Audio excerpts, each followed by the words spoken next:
Hello and welcome back to the Deep Dive. Today we are wading into waters that, I'm just going to say it right off the bat, might feel a little cold. A little forbidden, even. Yeah, maybe even a little forbidden for some of you. We are talking about something that is universally experienced but rarely discussed until it is absolutely necessary. And by then, it's usually too late to discuss it calmly. Oh, it's frantically discussed. It's crisis mode. Right. It is the one statistic that holds steady at 100%. Every single one of us will eventually need to deal with this, yet we kind of treat it like a glitch in the matrix that we can just ignore if we scroll past it fast enough. Exactly. We're talking about intentional funeral planning. Now, I can practically hear some of you hovering over the skip button or reaching for the volume dial. Mm-hmm. You might be thinking, I have enough stress in my life. I don't need to think about death on my commute or while I'm doing the dishes.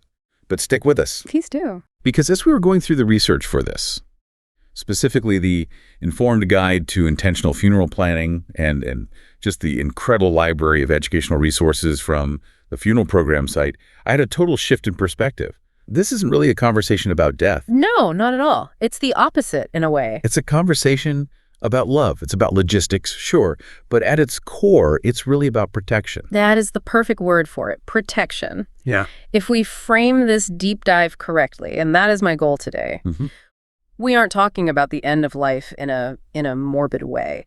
We're talking about protecting the people you love most from administrative hell, financial predation, and crushing guilt. During what will objectively be the worst week of their lives. The worst week. So consider this a safe space. We're going to unpack this together. We've got a stack of sources here, mostly these educational materials and insights from, as I mentioned, the funeral program site, which really acts as this massive knowledge base. It helps families navigate these choppy waters before the storm actually hits. Right. Before you're in the boat and it's already sinking. And our mission today is simple. We want to move you from that feeling of, I don't want to think about this, which is really just fear and avoidance. To a place of confidence and clarity. That's the goal. Exactly. Because the data shows that the fear comes from the unknown. So let's make it known. Let's start with the hook that grabbed me immediately. Okay. The source material cites a statistic that is, frankly, alarming. Over 70% of Americans report having little to no understanding of funeral planning until they are actively grieving. 70%. 7 out of 10. That is just a staggering number. It really is. I mean, that means the vast majority of us are walking into a complex, high-stakes negotiation completely blind. It's like, imagine if 70% of people didn't know how a mortgage worked until the day they had to buy a house. Yes. And they were forced to buy that house in 48 hours. And while they were effectively incapacitated by illness, that's the critical piece here that we so often overlook. It's not just that they are blind to the logistics or, the prices. Right. It's that they are trying to learn a completely new language, the language of funeral planning, consumer rights, ceremonial options, at the precise moment that their brains are least capable of learning anything at all. This is where it gets really interesting to me, the physiological side of this. The sources talk about how grief isn't just an emotion, it's a physical event in the body. Absolutely. It's a massive trauma response, biologically speaking. The research highlights this concept of brain fog, but that term almost feels too gentle for what is actually happening. It does. It sounds like you just forgot your keys. Yeah, exactly. But when you experience a significant loss, your body just floods with stress hormones. Cortisol spikes through the roof. Your limbic system, the emotional center of your brain, it essentially hijacks the control room. So the logical part is just shutting down. Pretty much, yeah. Your prefrontal cortex, the part responsible for logic, complex decision-making, financial reasoning, reading fine print, it essentially powers down to conserve energy for survival. So the research says that in those critical first 48 to 72 hours after a loss, your cognitive processing ability physically drops. It's not just a feeling. Precisely. You are operating at a significant deficit. I was trying to come up with an analogy for this while reading the notes. It feels like. Okay, imagine you have the worst flu of your life. You're running 102-degree fever. You're dehydrated. The room is spinning. You can barely keep your eyes open. Then they're not fun. And someone walks into the room, hands you a 20-page contract for, I don't know, a luxury car loan, and says, You have to sign this in the next 2 hours. The terms are non-negotiable, and if you make a mistake, you're going to regret it for years. That is a terrifyingly accurate analogy, and that is exactly what unplanned funeral arrangements are. Wow. You're asking your family to make final exam-level decisions while they are operating with a severe neurological handicap. This biological reality is the primary reason why unplanned funerals lead to regret. It's not that families aren't trying, it's that they are playing a rigged game against their own biology. And that handicap has a price tag. It's not just emotional regret. Oh, absolutely not. I want to talk about the money for a second because we can't ignore it. The data shows the average funeral cost in the U.S. ranges from what, $7,000 to $12,000. And that's just the average. I mean, if you are in a major city or if you aren't careful with the add-ons, that number can easily creep up to $15,000, even $20,000. Right. And what the experts point out is that this number creeps up, not necessarily because of inflation, though that's real, but because of what they call emotional decision-making. Yes. Can you unpack that? What does that actually look like in the room with the funeral director? Sure. So you're sitting across from a funeral director. You are heartbroken. You feel guilty. Maybe you feel like you didn't call enough or you had an argument right before they passed. All that's swirling in your head. Okay. Then you're presented with, say, 3 casket options. One is simple pine, one is a moderate metal one, and one is this very expensive mahogany labeled the tribute. Oh, I see where this is going. In that brain-fogged emotional state, your brain makes a faulty connection. It thinks, the amount of money I spend equals the amount of love I show. Oof. Yeah. That's the trap. It's so easy to fall into. And you think, I can't pick the cheapest one. Did I not love them? What will the relatives think if they see a simple box? So you upsell yourself. You do it to yourself. You spend money on things that objectively might not matter to you or the deceased, simply to avoid the internal judgment or the perceived judgment of others. And the sources mention a common regret families have later is exactly that. They look back at the bill 6 months later when the fog has lifted and say, we spent money on things that didn't really matter to us. Because in that moment, they weren't buying a service they actually wanted. They were buying relief from guilt. There's also this tradition trap the articles mention. Oh, yeah. That's a big one. The idea that tradition equals obligation. Like, we have to have the open casket viewing because that's what we did for Grandma in 1998. Right. And in the moment of crisis, you default to the path of least resistance. You're looking for a script. If the funeral director asks, when do you want the viewing? You assume you must have one. You don't even question the premise. You don't pause to ask, wait, do we even want a viewing? Did Mom want a viewing? Maybe she hated being looked at. You just get on the conveyor belt because it's moving. And once you're on the conveyor belt, it's really hard to get off. It's nearly impossible. Which brings us right back to the mission of this deep dive. The only way to stop that conveyor belt is to look at it before you get on it. So let's pivot to that because there is so much resistance to this topic. Yeah. I mean, we listed some of the common things people say. It's morbid. It brings bad luck. I'm too young. The bad luck one is fascinating to me. It's this magical thinking, as if acknowledging mortality somehow accelerates it. Right. But we know that's not true. We buy life insurance, and we don't think that someone's an accident. We write wills, we wear seatbelts. This is just another form of administrative care. But the one I want to really drill down on, the one that I think is maybe the most dangerous, is I'll deal with it later. Yes. The great lie. The ultimate procrastination. Because the reality is, and this was a punch to the gut when I read it, you won't deal with it. No, you won't. If you are the one who has passed away, you are out of the equation. I'll deal with it later. Actually translates to, I will let my exhausted grieving partner or my confused children deal with it later. When you put it that way, it sounds selfish. But I don't think people mean to be selfish. No, I don't think so either. I think they just don't understand the burden they are deferring. It's avoidance. It's human nature to avoid discomfort. But this raises an important question. What is the cost of that comfort? The cost is transferring a logistical nightmare onto the people you love most. Okay, so there's a huge distinction we need to make here, though. And I think this is where a lot of people get hung up and maybe stop listening because they think we are telling them to go out and spend money. Yes, this is crucial. Please, if you take one thing away from this deep dive, let it be this. Let's unpack the difference between prepaying and pre-planning. They're not the same thing. Because I think most people hear plan your funeral and they think, I can't do that. I don't have $10,000 lying around right now to hand over to a funeral home. Exactly. They conflate the two. Prepaying is a financial transaction. It involves setting up a trust or an insurance policy to cover the costs. And that is a valid and helpful step if you can do it, but it is not required to have a plan. So pre-planning is just the decisions, Yeah. the information. It is the information. It is the map. You can sit down tonight with a glass of wine and a notebook or, using a guide from a resource like the funeral program site and just write down what you want. Okay. You can choose the songs. You can decide cremation, not burial. You can say, I want a party, not a sermon. You can write all of that down without spending a single dime. That is a massive aha moment. Yeah. You can relieve the mental burden without necessarily relieving the financial burden right this second. Obviously, the money helps, but the confusion is the bigger enemy. The confusion is the agony.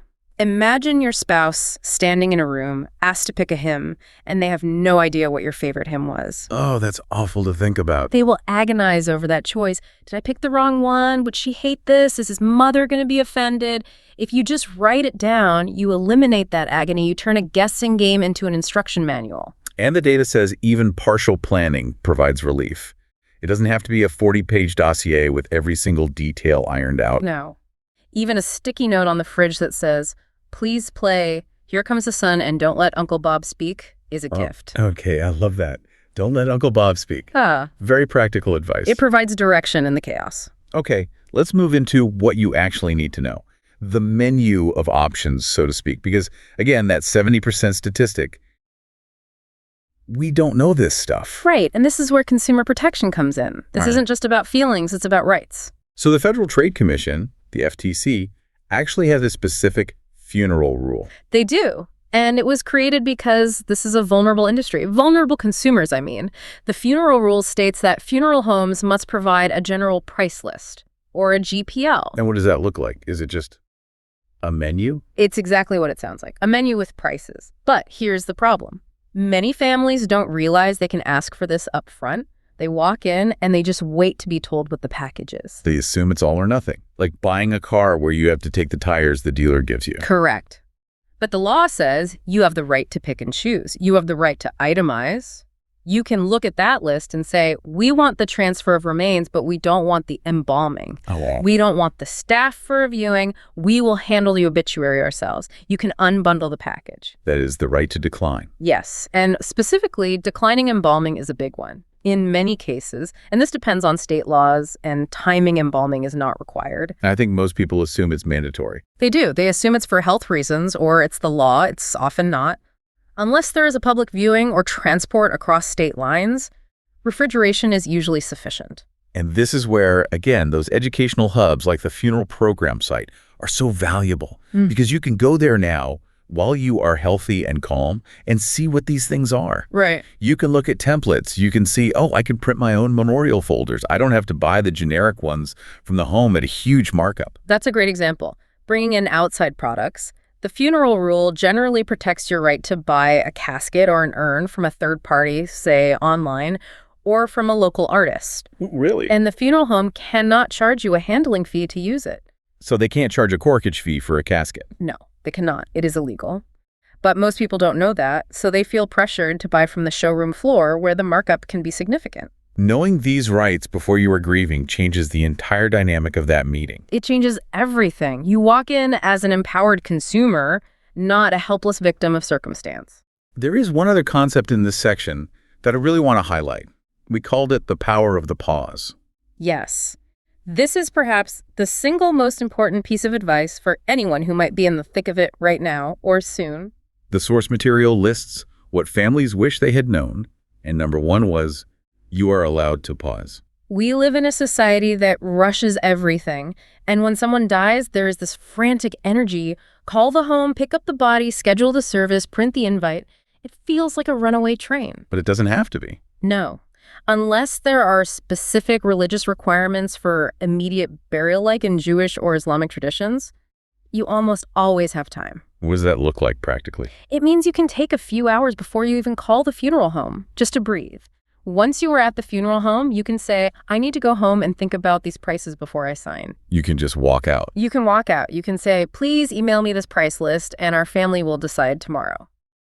Slowing down the process is the #1 way to reduce regret. Because that brain fog we talked about. It lifts slightly with time. The difference between a decision made at hour 2 versus hour 24 can be thousands of dollars and a mountain of peace of mind. I think just giving people permission to pause is going to be a release for a lot of people listening. You don't have to stay on the conveyor belt. You are the conductor. You can stop the train, not the passenger. Let's shift gears a little bit.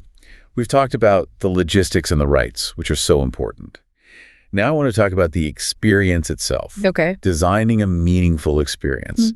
Because the sources talk about a shift that's happening away from expensive details and toward meaningful touches. This is a beautiful shift. For a long time, a good funeral was defined by the quality of the hardware. The mahogany casket, the endless limousines, the massive spray of roses. Right, the pomp and circumstance, the production value. Exactly. But if you ask guests 2 weeks later what they remember, they never say, wow, that casket handle was exquisite. No, they definitely don't. They remember the stories. They remember the photo collage you put together. They remember that you played the deceased's favorite classic rock song instead of a generic organ dirge. They remember the feeling of the room. They remember the feeling. The source uses the phrase, personalization over perfection. I love that. And this is where planning ahead becomes an act of creativity, not just administration. If you plan ahead, you can curate those meaningful touches. Like what? You can say, I want everyone to wear blue because it's my favorite color. Or, I want readings from my favorite sci-fi novels, not just religious texts. You can design the tone. And doing that takes the pressure off the family to guess. I keep coming back to that guessing game. You should. It's the core of the problem. If I have to guess what you wanted, I'm going to go with the safest, most traditional option because I'm terrified of getting it wrong. Precisely. And safety is boring and often expensive. Specificity is cheap and meaningful. There's also this concept that the expert source brought up, which I found really profound. The service is just one moment. This is vital. We put so much pressure on the funeral service itself, that 1 hour on a Tuesday morning, as if that is the entirety of the grieving process. But it's not. It's just the beginning. No. Grief lasts for years. The funeral is just the starting gun. What matters in the long run are the keepsakes, the rituals of remembrance that happen at home on anniversaries. The sources mention things like memorial items, bookmarks, candles, things you can actually keep on a shelf. Yes. And resources like the funeral program site specialize in this, creating tangible touchstones, a program that you actually want to keep, not just throw away, a digital archive of photos. Right. When you plan ahead, you can think about the long tail of grief. You can say, I want my kids to have this specific item of mine that provides comfort long after the flowers have wilted and the casseroles are gone. So it's shifting the focus from a performance for the public to a resource for the grieving. Beautifully put, yes. It's about creating anchors for the memory. So let's bring this all together, the emotional payoff. We've talked about the scary stuff, the money, the logistics, but the real why here is emotional. It is the transformation of a burden into a gift. That's what it comes down to. The source material lists the benefits. Yeah. It removes pressure. It reduces second guessing. It creates clarity. Think about the idea of the final gift of care. We spend our lives trying to protect our families. We buy the safe car. We put up the baby gate. We install the alarm system. Why do we stop protecting them at the very moment they are most vulnerable? That hits home. It really does. A pre-plan is the final layer of protection. It says, I love you so much that I'm going to do this hard, awkward thing now so that you don't have to do it while you are crying. We have some quotes here from families who actually did this, who had a loved one who planned ahead.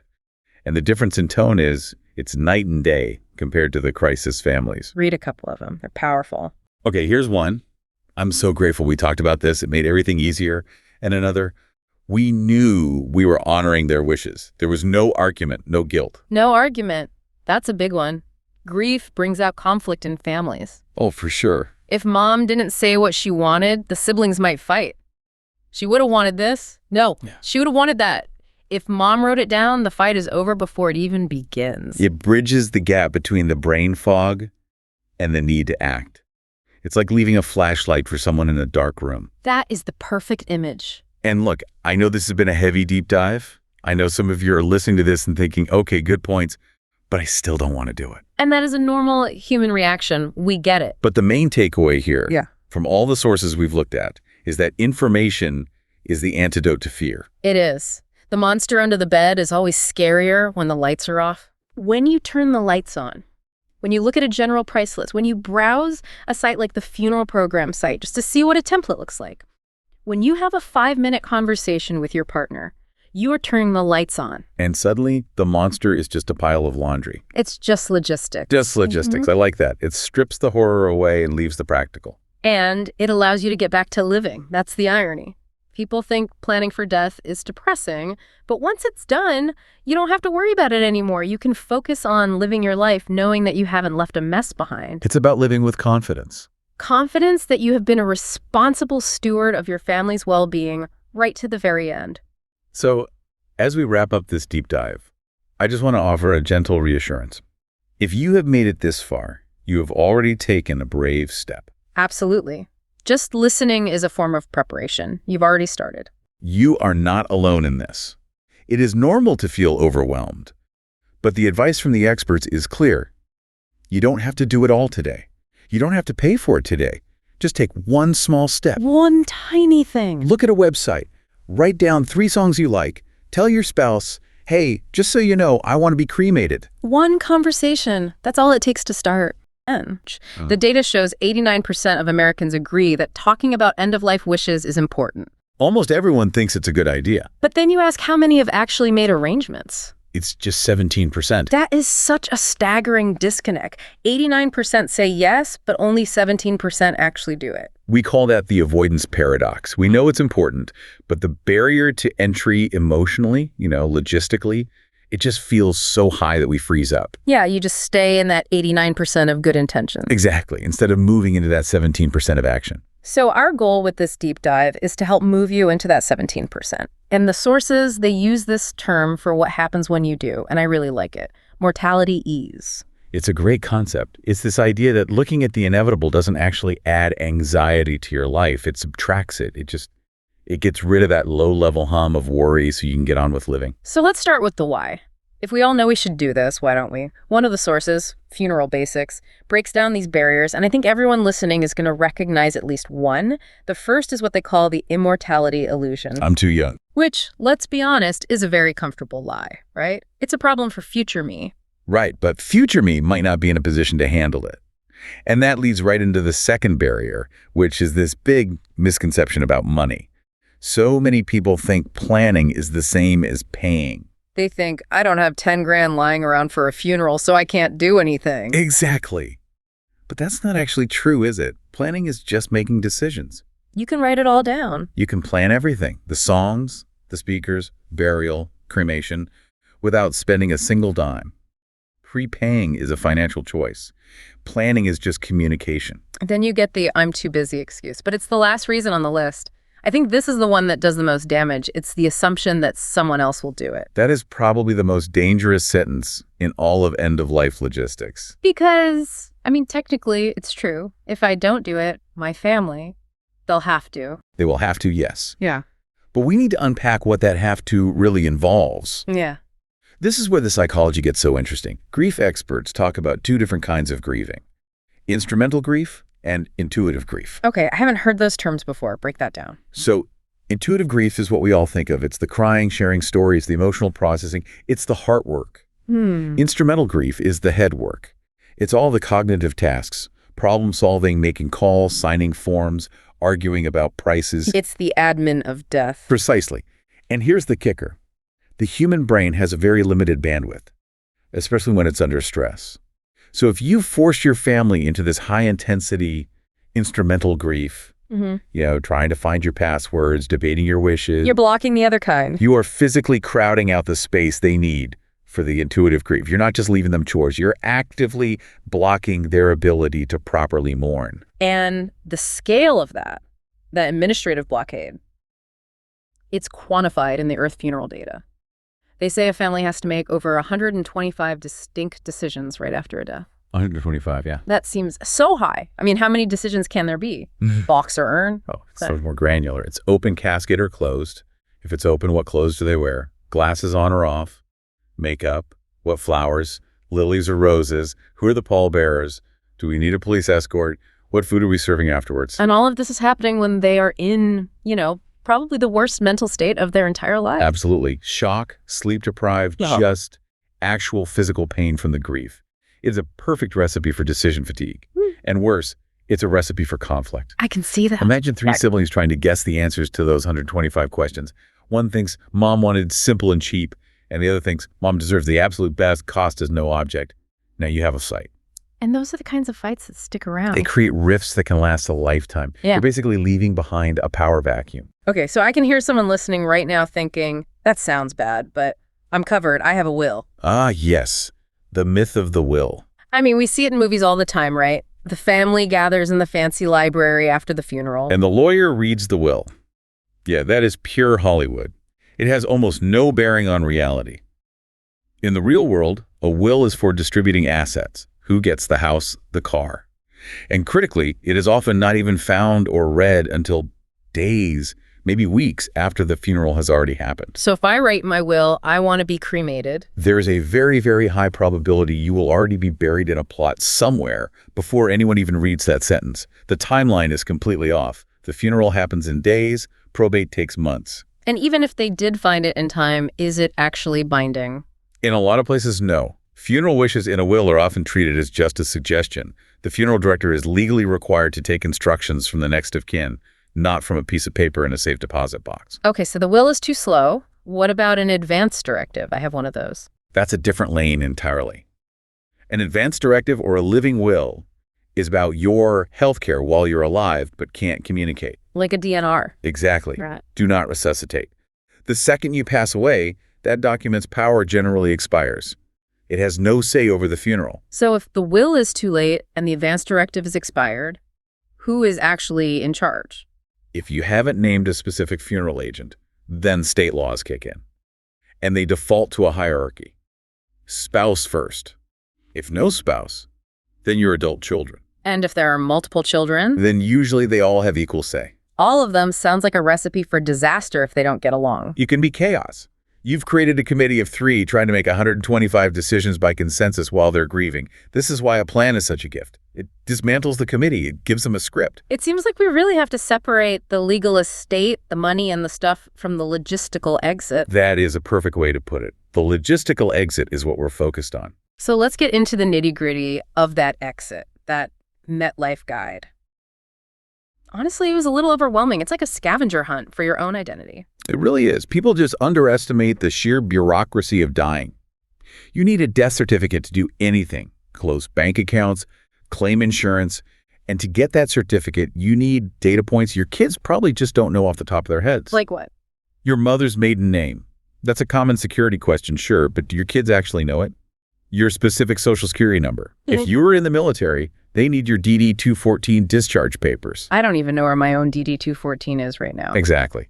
Now, imagine your family trying to find it in your basement while they're crying. They might need your specific education level, like highest grade completed for demographic stats. It's a whole hunt. And while they're on this hunt, the financial meter is running. The numbers on cost were really eye-opening. Oh, yeah. Inflation hits everything, including death.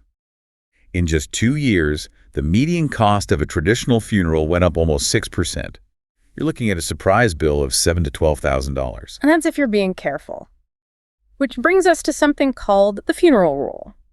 I had no idea this was a federal thing. It's so important the FTC enforces this. It gives you the right to get an itemized price list from any funeral home. For decades, the industry just sold packages. Right, you'd walk in, you're grieving, and they say the dignity package is $10,000. And what are you going to do? You're not going to haggle over grandma's dignity, but the funeral rule says you can decline things. You can buy a casket from Costco. From Costco. Or Amazon and have it shipped to the funeral home. And they legally have to accept it without charging you a handling fee. That seems like something people would be really afraid to do. It feels confrontational, but it can save you thousands. You also have to watch out for something called cash advances. Sounds like a payday loan. It's when the funeral home pays for third-party services for you, like flowers or an obituary in the paper, and then they bill you for it. And they mark up the price. They can. They have to tell you if you ask, but it's just another layer of financial complexity when you're at your most vulnerable. And Earth Funeral put a number on the total cost of not planning, right? The chaos tax. They did. They figure when you add it all up, the overspending from emotional pressure, lost wages from family taking time off, emergency travel, the total economic hit from an unprepared death can be as high as $34,100. $34,000. That's a down payment on a house. Gar. It is wealth destruction, plain and simple. Okay, so let's pivot to solutions, because I think part of the avoidance is that people just don't like the options. It's always felt like box A burial or box B cremation. But that menu has really expanded. Oh, dramatically. We're seeing this massive shift toward what the industry calls disposition alternatives. Let's talk environment first. Traditional burial is surprisingly resource heavy. It's massive. You're putting chemically treated hardwoods, steel, concrete vaults into the ground. It takes up land forever. And cremation isn't perfect either. It takes a huge amount of fossil fuel to get up to 1,800 degrees. So what are the modern alternatives? Well, you have direct options like direct cremation or burial, which skips the embalming and viewing, so that cuts costs and chemicals. But the technology is where it gets really interesting. Have you heard of aquamation? I have, yeah. It's water cremation, right? And the technical term is alkaline hydrolysis. Instead of fire, it uses water, potassium hydroxide, and gentle heat. It basically just accelerates the natural decomposition process. So you get the same result as cremation, but without the emissions. You get remains, yes. Yeah. But it uses about 90% less energy and has zero direct emissions. It's a much gentler process. But the one that really stood out to me from the Earth funeral notes was soil transformation. That feels like the most radical shift. It is. It's also called natural organic reduction, or, human composting. How does that actually work? It's a very controlled, very gentle process. The body is placed in a vessel with organic materials, wood chips, alfalfa, straw. They carefully manage the oxygen and temperature to create the perfect environment for microbes to do their work. And over how long? About 30 to 45 days. The body is completely and gently transformed into about a cubic yard of nutrient-rich soil. Wow. But what I find really compelling isn't just the science of it, it's the psychology of that timeline. That 45 days. Think about it. With a traditional burial, you're in a mad dash. The death happens. You have to get everything done in a week. It's frantic. Yeah. With soil transformation, the process itself takes a month and a half. So the urgency is just gone. It gives the family a pause. You can let the process happen, breathe, and plan a meaningful ceremony for when the soil is returned. You're not rushed. It changes the whole metaphor. It's not ashes to ashes, which feels so final. It's growth. It's literally, I'm going to be a forest. Right. And families can use that soil to plant trees or donate it to restore conservation land. Which connects so powerfully to that study from the University of Jena. They were looking at what makes people feel prepared for death. And it wasn't just about having the paperwork done. This was the really fascinating part. You could have a will, insurance, the plot, everything checked off, and still feel completely terrified and unprepared. Formal preparation didn't correlate with inner peace. So what did? What was the secret ingredient? In a word, generativity. Okay, define that for us. Generativity is this concept from psychology. It's the concern for establishing and guiding the next generation. It's about leaving a mark that's going to outlast you. And the researchers found that for older adults, feeling prepared came from knowing they had passed something on. Values, stories, support. So becoming a tree, essentially, that's the ultimate act of generativity. Exactly. It reframes death from being the end to being a contribution. If I know my body is going to help restore a piece of land, or that my plan is going to save my kids from a $30,000 nightmare, I feel useful. And feeling useful combats the fear of being gone. It absolutely does. It shifts the focus from what I am losing to what I am giving. Which brings us right back to mortality ease. The planning isn't just a chore, it's a gift. It's the final act of love. Yeah. It is the last way you parent your kids or you care for your partner. You're saying, I love you so much that I'm going to do this hard, awkward thing now so that when the worst day of your life comes, you don't have to. I really love that framing. I'm doing this so you don't have to, because if you don't, you're just handing them a burden. You are handing them chaos. So, practically speaking, if someone's listening and they're feeling motivated but still, totally overwhelmed by 125 decisions, right, you don't have to do it all today. No, please don't try. Just start with what we could call a minimum viable plan. And what does that look like? Just start a conversation, or even just a note. Tackle 5 of the 125 decisions. Cremation or burial? What's a song you absolutely hate? Where are the passwords? Oh, the password one is huge now. Just unlocking a phone or a laptop is a massive hurdle. Write the passcodes down, put them somewhere safe. That one tiny action can save hours of heartache. We have linked the MetLife checklist and the info on Earth Funeral in the show notes, so the tools are there. The tools are all there. The only barrier is just that initial mindset. It's getting over that immortality illusion. So here's the thought we want to leave you with today. We talked about those 125 decisions your family would have to make in the dark while they're grieving. If you could whisper the answers to just 3 of them into their ear right now to stop them from worrying, what would those 3 be? Identify those 3. Write them down. Put them in the drawer where someone can find them. That's step 1. That's a huge gift. Thanks for taking this deep dive with us. It's heavy stuff, but it's really worth it. Take care.